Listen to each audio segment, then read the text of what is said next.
ইউসুফ আলাইহিস সালাতু ওয়াসসালাম কর্তৃক স্বপ্নে দেখা চাঁদ দ্বারা উদ্দেশ্য কে ছিলেন? এ বিনিয়ামিন, বি ইয়াহুদা, সি ইউসুফ আলাইহিস সালামের মা, ডি বাবা ইয়াকুব আলাইহিস সালাতু ওয়াসসালাম।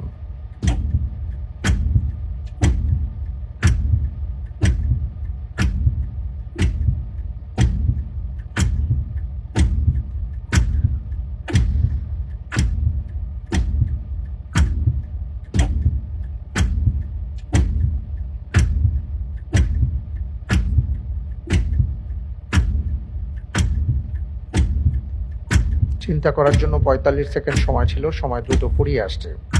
এ A C C C freeze করে দিব।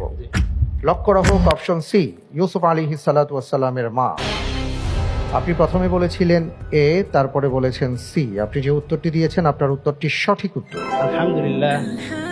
إذ قال يوسف لأبيه يا أبت إني رأيت 11 كوكبا والشمس والقمر رأيتهم لي ساجدين। তিনি তার বাবাকে বলেছেন যে বাবা, আমি স্বপ্নে দেখেছি 11টি নক্ষত্রকে, চাঁদকে এবং সূর্যকে।